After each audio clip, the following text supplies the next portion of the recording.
Break with Reality, Part 6. Guys are weird, thought Kirsten. She sat back in a beanbag she vacated only a few minutes earlier. And this Dougal guy was no exception. She wondered what kind of drugs he'd been on. She'd hoped it was drugs. Anyway, imagine the shape the guy's mind was in, if that's how he acted normally. How did you get on? Asked Teresa, sitting in a beanbag beside her. "Nae sure," Kirsten replied. "Nae sure at all. I think he was out his nut." "Ah, they usually are," said Teresa, shaking her head. "The ones I end up getting off with anyway," she scowled, sucking her teeth. "Then they can't get it up." "I wasn't giving a fuck about him getting it up, to be honest," said Kirsten. "A decent conversation would have been nice, though." "Alright, ladies." Both young women looked up to see who was greeting them, and both rolled their eyes once they seen it was Grinchy. Graham Inch to the unacquainted, Grinchy to the acquainted, sleazemonger extraordinaire, purveyor of rare chemical and herbal remedies to the afflicted in society. Well, one half of society. "And how are you both, you beauties, doing this evening?" The salivating grin said everything. "I think I need the toilet," said Kirsten, attempting to get up from her beanbag. "No you don't," said Teresa, pushing her pal unceremoniously back down as she herself got up. "You went 10 minutes ago. It's my turn." She struggled out of her own beanbag, presenting her stuff quite unladylike in the process, and went to the lavatory, flashing Kirsten a sarcastic grin as she walked away. "Oh well," said Grinchy, frowning. "She's a way to powder her nose." He plonked himself down in the vacated beanbag and turned to Kirsten. "Would you like to powder yours?" He winked, making her feel like she might be physically sick at any moment. "Nah, Grinchy, nae for me tonight, sorry, no," said Kirsten. "Really? Look, if you can't afford it, we could come to some kind of arrangement."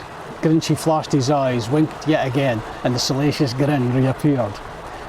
Grinchy was well known for furnishing people, well young women specifically, with substances for recreational enhancement. He usually targeted those he found to have more sex appeal than money. Kirsten had heard quite a few tales of girls performing oral sex with Grinchy for a rap of coke, the poor bitches. If it was possible to recoil any more from the sordid whoremonger, she did it then. Now seemed as good a time as any to make her excuses, as if she needed any, and leave. To Kirsten's relief, Teresa reappeared. She stood for a moment in front of him, expecting Grinchy to give up the beanbag he'd been sitting on and give it back to her. But not having a reputation for being the chivalrous type, Grinchy stayed put, affording Kirsten the perfect justification for getting up.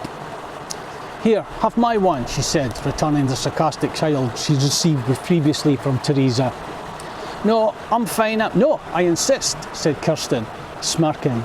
She placed her hands on her friend's shoulders and pushed her down into the polystyrene ball-filled bag she'd just arisen for. "I'll see you guys later." She turned to go, then turned back again. "Oh, and Grinchy," she spat, grimacing. "I wouldn't suck your cock if I had plague and the only antidote was your semen." Gah! She looked at Teresa.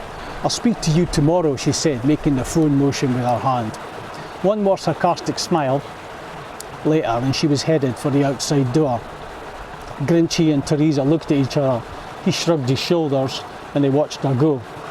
"What about you then?" he asked, broad grin still intact. "Fancy some plague vaccine?" He pointed at his crotch. Teresa rolled her eyes to the ceiling and then looked away from him with a sigh, shaking her head. Kirsten pulled her black dyed combat jacket collar up as she hit the cold breeze. Once she was out on the pavement. She lived 15 minutes away, so there'd be no need for a taxi.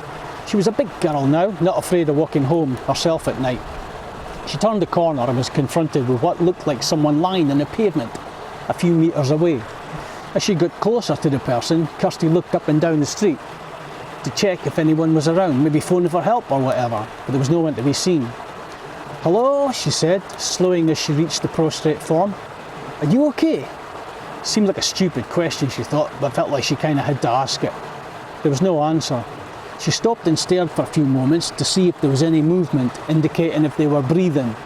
Yep, she could see that the back, of which she could now make out was a man wearing a white whale shell suit, was moving slowly up and down.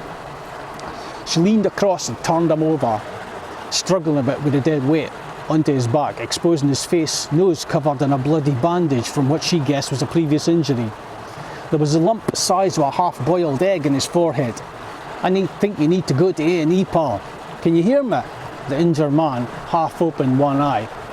"You," he muttered faintly, "you kebab bastards." "What? Do you want to sit up? Will I call an ambulance?"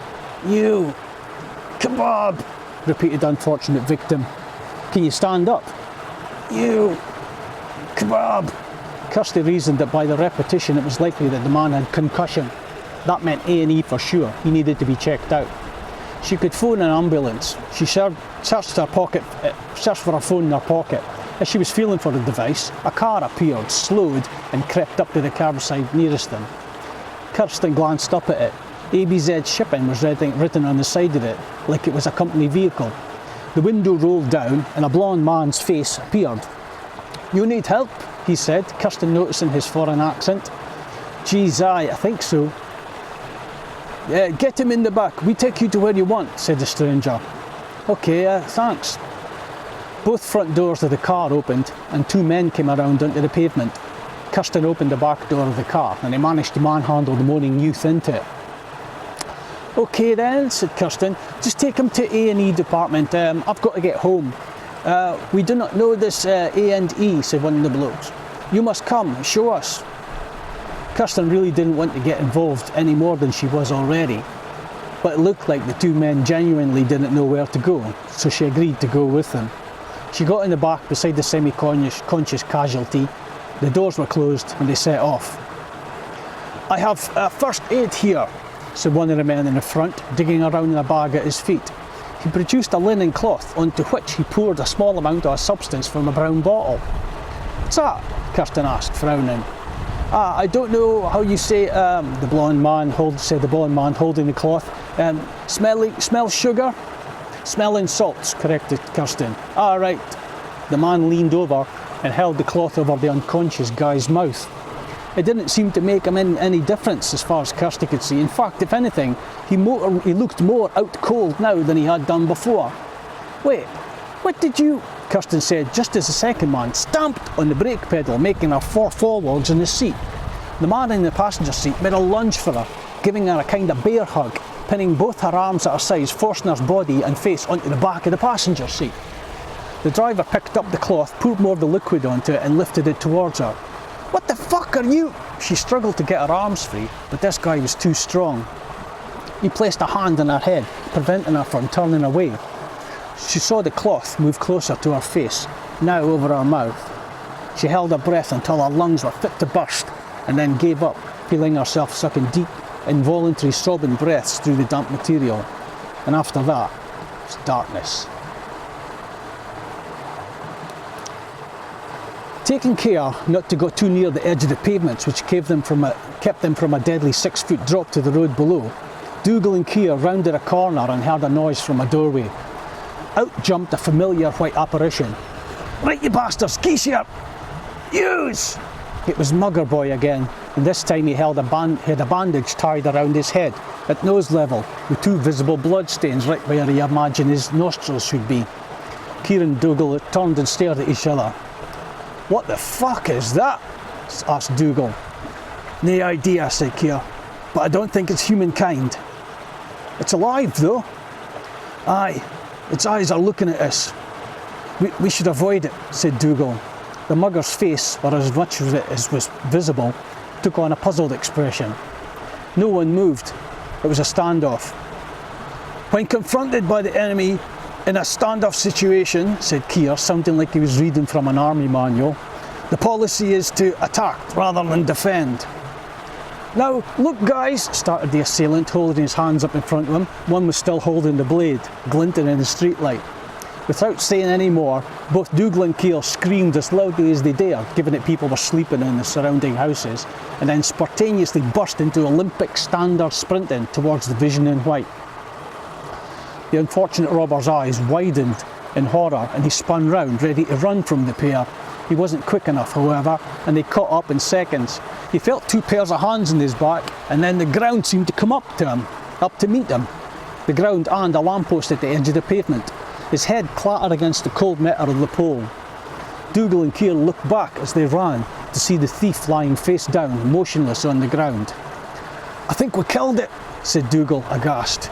"Good," said Keir. "It was for the best. The world will be a more peaceful place as a result. Keep going."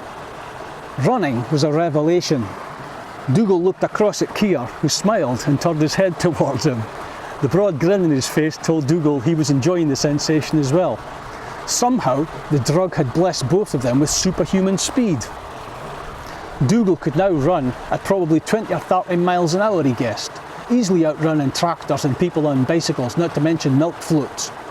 Unfortunately, none of these vehicles were available for a real comparison on that particular street at that particular moment in time.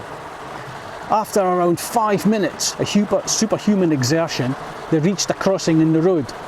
Dougal began to feel as though his heart was about to burst, so he decided that slowing to a walking pace was a better option for now. "Keir, we've got to slow," Dougal gasped. Even walking became too much, so he came to a dead stop and decided to sit down for a bit. Sitting quickly transformed into lying down on his back. Keir apparently couldn't stop quite so easily, instead decided to keep running onto the road, around the small white dimple of a roundabout at the junction twice, and then back towards Dougal, speed decreasing on his approach. He adopted the same position as his friend when he finally managed to stop beside him. Dougal looked up from the pavement, grimacing, feeling a few drops of hot rain on his hot face. The drops sizzled as they landed, instantly evaporating into steam before his very eyes. "Holy shit, I'm going to burst," Keir gasped.